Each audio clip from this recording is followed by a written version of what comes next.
श्री आदित्य स्तोत्रम्। नवग्रहाणां सर्वेषां सूर्यादीनां पृथक् पृथक् पीडा च दुस्सहा राजन् जायते सततं नृणाम्। पीडानाशाय राजेन्द्र नमामि शृणु भास्वतः। सूर्यादीनां च सर्वेषां पीडा नश्यति शृण्वतः। आदित्यः सविता सूर्यः पूषार्कः शीघ्रगो रविः। भगतष्टवार्यमाहंसो हेलिस्तेजो निधिर्हरिः। दीननाथो दिनकरः सप्तसप्तिः प्रभाकरः। विभावसु वेदकर्ता वेदांगो वेदवाहनः। हरिदस्वः कालवक्त्रः कर्मसाक्षी जगत्पतिः। पद्मिनीबोधको भानुर्भास्करः करुणाकरः। द्वादशात्मा विश्वकर्मा लोहितांगस्तमोनुदः। जगन्नाथो रविन्दाक्षः कालात्मा कश्यपात्मजः। भूताश्रियो ग्रहपतिः सर्वलोकनमस्कृतः। जपाकुसुमसङ्कासो भास्वानदिति नन्दनः। ध्वान्तेप्सिंहः सर्वात्मा लोकनेत्रो विकर्तनः। मार्ताण्डो मिहरः सूरस्तपनो लोकतापनः। जगत्कर्ता जगत्साक्षी सनश्चर्पिता जयः। सहस्ररश्मिर्तरणिर्भगवान् भक्तवत्सलः। विवस्वानादिदेवस्य देवदेवो दिवाकरः। धवन्तरिर्व्याधिहर्ता दद्रुकुष्ठविनाशनः। चराचरात्मा मैत्रेयो मितो विष्णुविकर्तनः। लोकशोकापहर्ता च कमलाकर आत्मभुः। नारायणो महादेवो रुद्रः पुरुष ईश्वरः। जीवात्मा परमात्मा च सूक्ष्मात्मा सर्वतोमुखः। इन्द्रो नलो यमश्चैव नैर्युक्तो वरुणो नीलः। श्रीद ईशान इन्दुश्च भौमः सौम्यो गुरुः कविः। सौरिर्विदुन्तुदः केतुः कालः कालात्मको विभुः। सर्वदेवमयो देवः कृष्णः कामप्रदायकः। य एतर्नामभिर्मृत्यो भक्त्या स्तौति दिवाकरम्। सर्वपापविनिर्मुक्तः सर्वरोगविवर्जितः। पुत्रवान्धनवान् श्रीमान् जायते सन संशयः। रविवारे पठेद्यस्तु नामान्येतानि भास्वतः।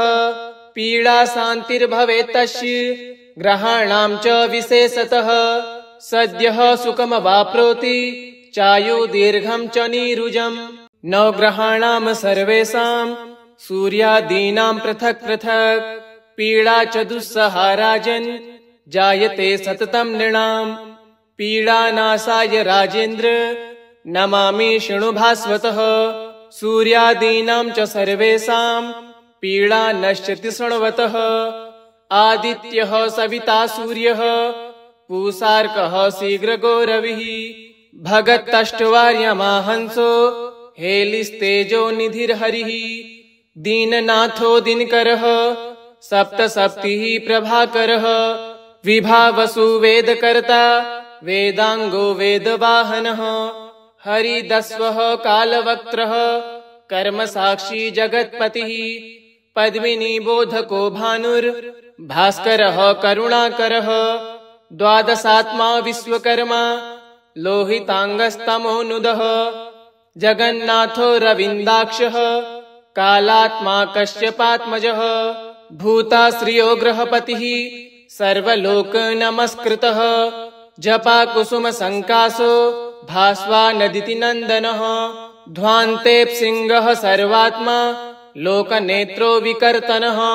मार्ताण्डो मिहरः सूरस्तपनो लोकतापनः।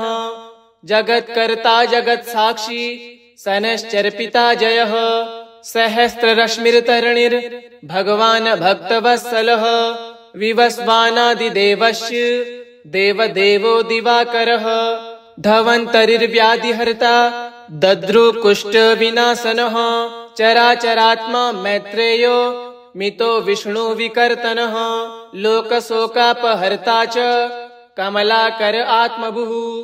नारायणो महादेवो रुद्रः पुरुष ईश्वरः जीवात्मा परमात्मा च सूक्ष्मात्मा सर्वतोमुखः इन्द्रो नलो यमश्चैव नैर्यक्तो वरुणो नीलः श्रीद ईशान इन्दुश्च भौमः सौम्यो गुरुः कविः सौरिर्विदुन्तुदः केतुः कालः कालात्मको विभुः सर्वदेवमयो देवः कृष्णः कामप्रदायकः य एतर्नामभिर्मृत्यो भक्त्या स्तौति दिवाकरम् सर्वपापविनिर्मुक्तः सर्वरोगविवर्जितः पुत्रवान् श्रीमान् जायते सन संशयः रविवारे पठेद्यस्तु नामान्येतानि भास्वतः पीडा शान्तिर्भवेत् तस्य ग्रहाणां च विशेषतः सद्यः सुखमवाप्नोति चायु दीर्घं च नीरुजम् नवग्रहाणां सर्वेषां सूर्यादीनां पृथक् पृथक् पीडा च दुस्सहा राजन् जायते सततं नृणाम् पीडानाशाय राजेन्द्र नमामि शृणु भास्वतः सूर्यादीनां च सर्वेषां पीडा नश्यति शृण्वतः आदित्यः सविता सूर्यः पूषार्कः शीघ्रगो रविः भगत्तष्टवार्यमाहंसो हेलिस्तेजो निधिर्हरिः दीननाथो दिनकरः सप्तसप्तिः प्रभाकरः विभावसु वेदकर्ता वेदांगो वेदवाहनः हरिदस्वः कालवक्त्रः कर्मसाक्षी जगत्पतिः पद्मिनी बोधको भानुर्भास्करः करुणाकरः द्वादशात्मा विश्वकर्मा लोहितांगस्तमोनुदः जगन्नाथो रविन्दाक्षः कालात्मा कश्यपात्मजः भूताश्रियो ग्रहपतिः सर्वलोक नमस्कृतः जपा कुसुम संकासो भास्वानदिति नन्दनः ध्वान्तेप्सिंहः सर्वात्मा लोकनेत्रो विकर्तनः मार्ताण्डो मिहरः सूरस्तपनो लोकतापनः जगत्कर्ता जगत्साक्षी सनश्चर्पिता जयः सहस्ररश्मिर्तरणिर्भगवान् भक्तवत्सलः विवस्वानादिदेवस्य देवदेवो दिवाकरः धवन्तरिर्व्याधिहर्ता दद्रुकुष्ठविनाशनः चराचरात्मा मैत्रेयो मितो विष्णुविकर्तनः लोकशोकापहर्ता च कमलाकर आत्मभुः नारायणो महादेवो रुद्रः पुरुष ईश्वरः जीवात्मा परमात्मा च सूक्ष्मात्मा सर्वतोमुखः इन्द्रो नलो यमश्चैव नैर्यक्तो वरुणो नीलः श्रीद ईशान इन्दुश्च भौमः सौम्यो गुरुः कविः सौरिर्विदुन्तुदः केतुः कालः कालात्मको विभुः सर्वदेवमयो देवः कृष्णः कामप्रदायकः य एतर्नामभिर्मृत्यो भक्त्या स्तौति दिवाकरम् सर्वपापविनिर्मुक्तः सर्वरोगविवर्जितः पुत्रवान् श्रीमान् जायते सन संशयः रविवारे पठेद्यस्तु नामान्येतानि भास्वतः पीडा शान्तिर्भवेत् तस्य ग्रहाणां च विशेषतः सद्यः सुखमवाप्नोति चायु दीर्घं च नीरुजम्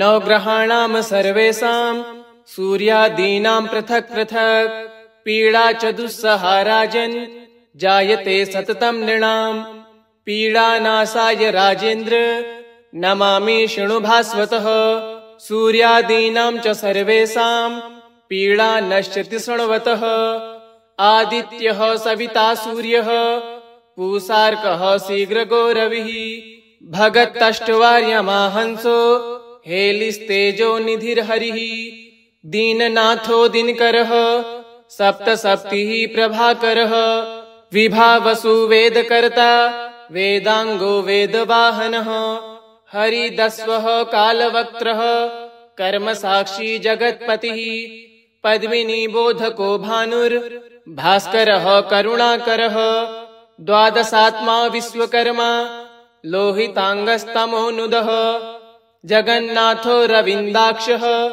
कालात्मा कश्यपात्मजः भूताश्रियो ग्रहपतिः सर्वलोक नमस्कृतः जपाकुसुमसङ्कासो भास्वानदिति नन्दनः ध्वान्तेऽप्सिंहः सर्वात्मा लोकनेत्रो विकर्तनः मार्ताण्डो मिहरः सूरस्तपनो लोकतापनः जगत्कर्ता जगत्साक्षी सनश्चर्पिता जयः सहस्ररश्मिर्तरणिर्भगवान् भक्तवत्सलः विवस्वानादिदेवश्च देवदेवो दिवाकरः धवन्तरिर्व्याधिहर्ता दद्रुकुष्ठविनाशनः चराचरात्मा मैत्रेयो मितो विष्णुविकर्तनः लोकशोकापहर्ता च कमलाकर आत्मभुः नारायणो महादेवो रुद्रः पुरुष ईश्वरः जीवात्मा परमात्मा च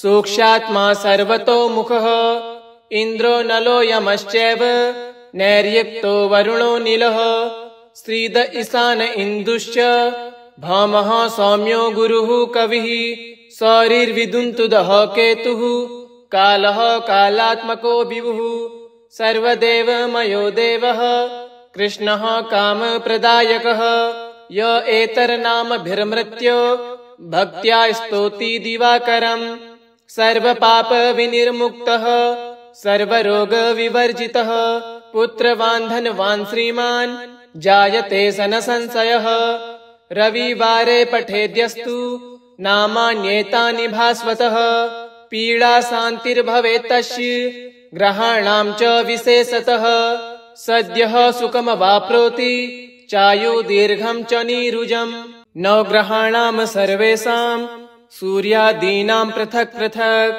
पीडा च दुस्सहा राजन् जायते सततं नृणाम् पीडानाशाय राजेन्द्र नमामि शृणु भास्वतः सूर्यादीनां च सर्वेषां पीडा नश्यति शृण्वतः आदित्यः सविता सूर्यः पूषार्कः शीघ्रगो रविः भगत्तष्टवार्यमाहंसो हेलिस्तेजो निधिर्हरिः दीननाथो दिनकरः सप्तसप्तिः प्रभाकरः विभावसु वेदकर्ता वेदांगो वेदवाहनः हरिदस्वः कालवक्त्रः कर्मसाक्षी जगत्पतिः पद्मिनी बोधको भानुर्भास्करः करुणाकरः द्वादशात्मा विश्वकर्मा लोहितांगस्तमोनुदः जगन्नाथो रविन्दाक्षः कालात्मा कश्यपात्मजः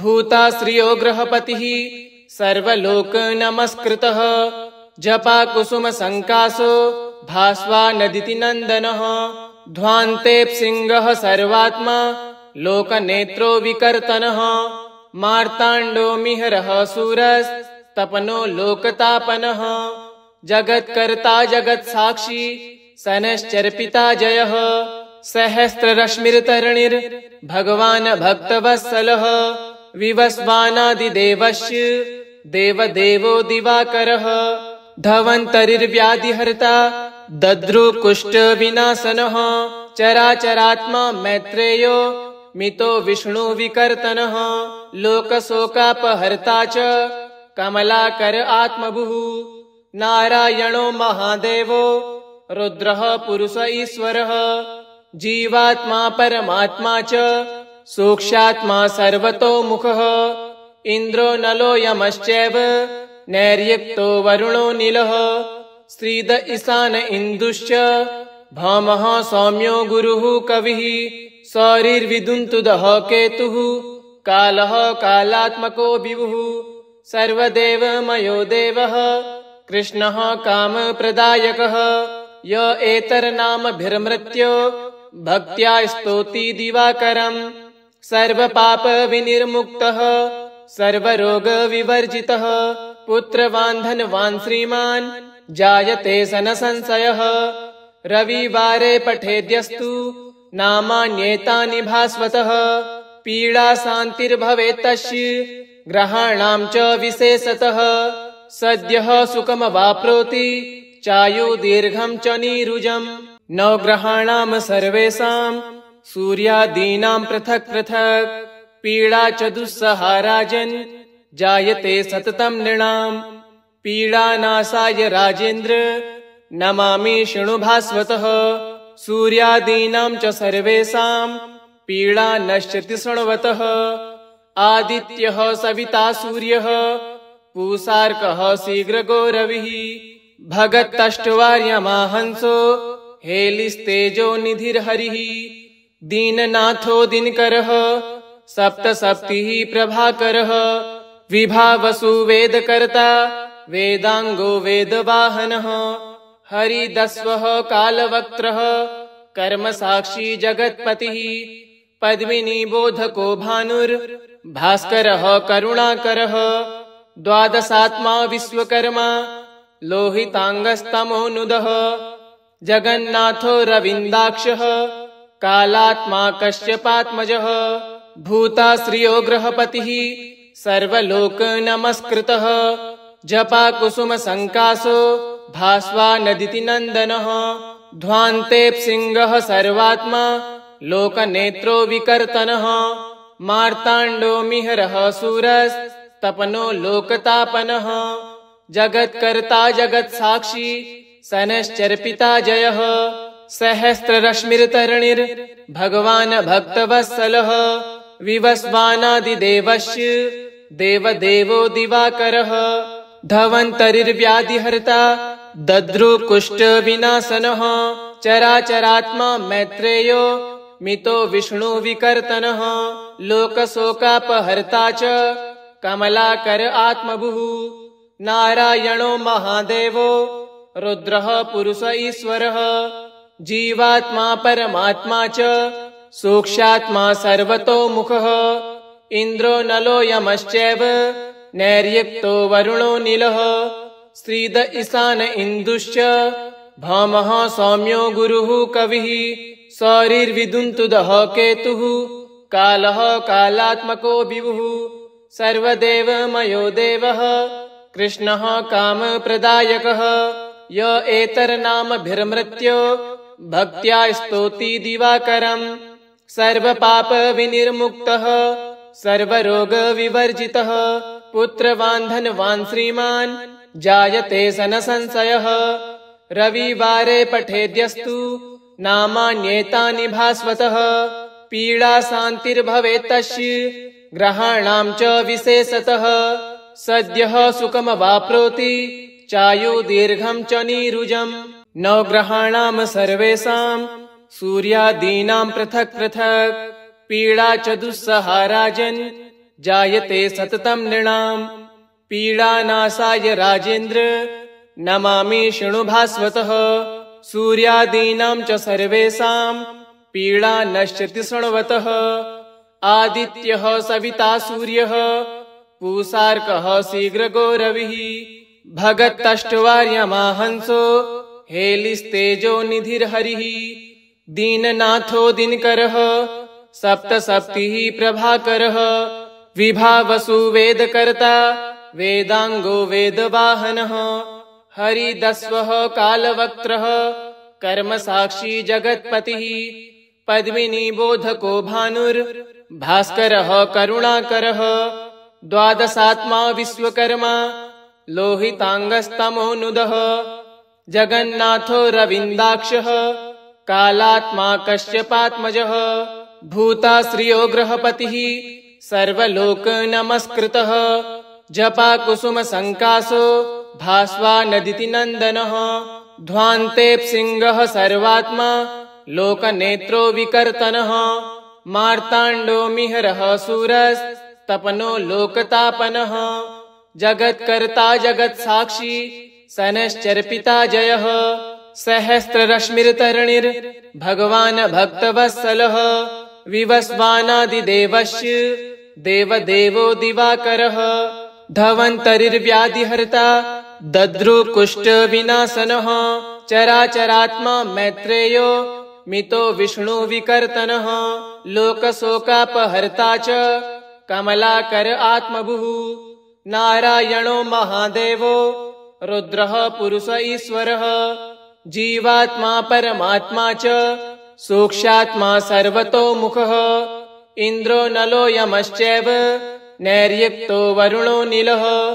श्रीद ईशान इन्दुश्च भौमः सौम्यो गुरुः कविः सौरिर्विदुन्तुदः केतुः कालः कालात्मको विभुः सर्वदेवमयो देवः कृष्णः कामप्रदायकः य एतर्नामभिर्मृत्यो भक्त्या स्तोति दिवाकरम् सर्वपापविनिर्मुक्तः सर्वरोगविवर्जितः पुत्रवान् श्रीमान् जायते सन संशयः रविवारे पठेद्यस्तु नामान्येतानि भास्वतः पीडा शान्तिर्भवेत् तस्य ग्रहाणां च विशेषतः सद्यः सुखमवाप्नोति चायु दीर्घं च नीरुजम् नवग्रहाणां सर्वेषां सूर्यादीनां पृथक् पृथक् पीडा च दुस्सहा राजन् जायते सततं नृणाम् पीडानाशाय राजेन्द्र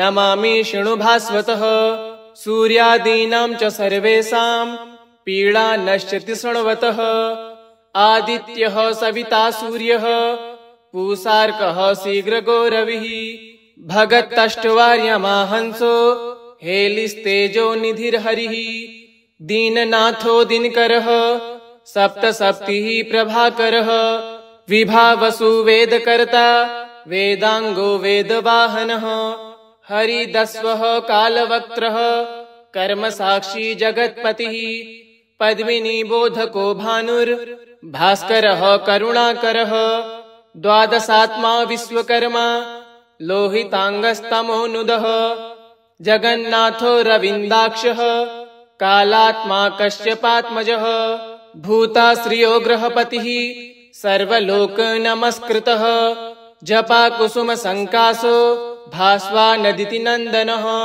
ध्वान्तेप्सिंगः सर्वात्मा लोकनेत्रो विकर्तनः मार्ताण्डो मिहरः सूरस्तपनो लोकतापनः जगत्कर्ता जगत्साक्षी सनश्चर्पिता जयः सहस्ररश्मिर्तरणिर्भगवान् भक्तवत्सलः विवस्वानादिदेवस्य देवदेवो दिवाकरः धवन्तरिर्व्याधिहर्ता दद्रुकुष्ठविनाशनः चराचरात्मा मैत्रेयो मितो विष्णुविकर्तनः लोकशोकापहर्ता च कमलाकर आत्मभुः नारायणो महादेवो रुद्रः पुरुष ईश्वरः जीवात्मा परमात्मा च सूक्ष्मात्मा सर्वतोमुखः इन्द्रो नलो यमश्चैव नैर्यक्तो वरुणो नीलः श्रीद ईशान इन्दुश्च भौमः सौम्यो गुरुः कविः सौरिर्विदुन्तुदः केतुः कालः कालात्मको विभुः सर्वदेवमयो देवः कृष्णः कामप्रदायकः य एतर्नामभिर्मृत्यो भक्त्या स्तोति दिवाकरम् सर्वपापविनिर्मुक्तः सर्वरोगविवर्जितः पुत्रवान् श्रीमान् जायते सन संशयः रविवारे पठेद्यस्तु नामान्येतानि भास्वतः पीडा शान्तिर्भवेत् तस्य ग्रहाणां च विशेषतः सद्यः सुखमवाप्नोति चायु दीर्घं च नीरुजम् नवग्रहाणां सर्वेषां सूर्यादीनां पृथक् पृथक् पीडा च दुस्सहा राजन् जायते सततं नृणाम् पीडानाशाय राजेन्द्र नमामि शृणु भास्वतः सूर्यादीनां च सर्वेषां पीडा नश्यति शृण्वतः आदित्यः सविता सूर्यः पूषार्कः शीघ्रगो रविः भगत्तष्टवार्यमाहंसो हेलिस्तेजो निधिर्हरिः दीननाथो दिनकरः सप्तसप्तिः प्रभाकरः विभावसु वेदकर्ता वेदांगो वेदवाहनः हरिदस्वः कालवक्त्रः कर्मसाक्षी जगत्पतिः पद्मिनी बोधको भानुर्भास्करः करुणाकरः द्वादशात्मा विश्वकर्मा लोहितांगस्तमोनुदः जगन्नाथो रविन्दाक्षः कालात्मा कश्यपात्मजः भूताश्रियो ग्रहपतिः सर्वलोक नमस्कृतः जपा कुसुम संकासो भास्वा नदिति नंदनः ध्वान्तेप्सिंगः सर्वात्मा लोकनेत्रो विकर्तनः मार्ताण्डो मिहरः सूरस्तपनो लोकतापनः जगत्कर्ता जगत्साक्षी सनश्चर्पिता जयः सहस्ररश्मिर्तरणिर् भगवान् भक्तवत्सलः विवस्वानादिदेवस्य देवदेवो दिवाकरः धवन्तरिर्व्याधिहर्ता दद्रुकुष्ठविनाशनः चराचरात्मा मैत्रेयो मितो विष्णुविकर्तनः लोकशोकापहर्ता च कमलाकर आत्मभुः नारायणो महादेवो रुद्रः पुरुष ईश्वरः जीवात्मा परमात्मा च सूक्ष्मात्मा सर्वतोमुखः इन्द्रो नलो यमश्चैव नैर्युक्तो वरुणो नीलः श्रीद ईशान इन्दुश्च भौमः सौम्यो गुरुः कविः सौरिर्विदुन्तुदः केतुः कालः कालात्मको विभुः सर्वदेवमयो देवः कृष्णः कामप्रदायकः य एतर्नामभिर्मृत्यो भक्त्या स्तौति दिवाकरम् सर्वपापविनिर्मुक्तः सर्वरोगविवर्जितः पुत्रवान् श्रीमान् जायते सन संशयः रविवारे पठेद्यस्तु नामान्येतानि भास्वतः पीडा शान्तिर्भवेत्तस्य ग्रहाणां च विशेषतः सद्यः सुखमवाप्नोति चायु दीर्घं च नीरुजम् नवग्रहाणां सर्वेषां सूर्यादीनां पृथक् पृथक् पीडा च दुस्सहा राजन् जायते सततं नृणाम् पीडानाशाय राजेन्द्र नमामि शृणु भास्वतः सूर्यादीनां च सर्वेषां पीडा नश्यति शृण्वतः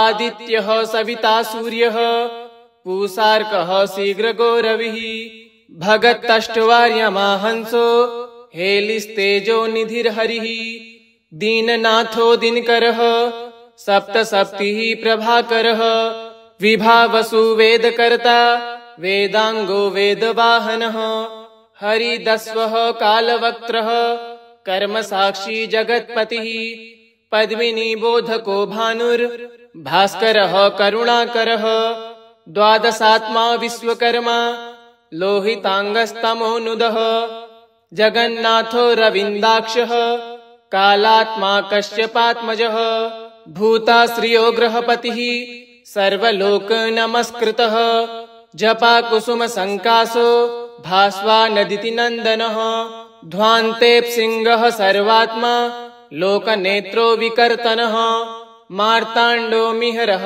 सूरस्तपनो लोकतापनः जगत्कर्ता जगत्साक्षी सनश्चर्पिता जयः सहस्ररश्मिर्तरणिर् भगवान् भक्तवत्सलः विवस्वानादिदेवस्य देवदेवो दिवाकरः धवन्तरिर्व्याधिहर्ता दद्रुकुष्ठविनाशनः चराचरात्मा मैत्रेयो मितो विष्णुविकर्तनः लोकशोकापहर्ता च कमलाकर आत्मभुः नारायणो महादेवो रुद्रः पुरुष ईश्वरः जीवात्मा परमात्मा च सूक्ष्मात्मा सर्वतोमुखः इन्द्रो नलो यमश्चैव नैर्युक्तो वरुणो नीलः श्रीद ईशान इन्दुश्च भौमः सौम्यो गुरुः कविः सौरिर्विदुन्तुदः केतुः कालः कालात्मको विभुः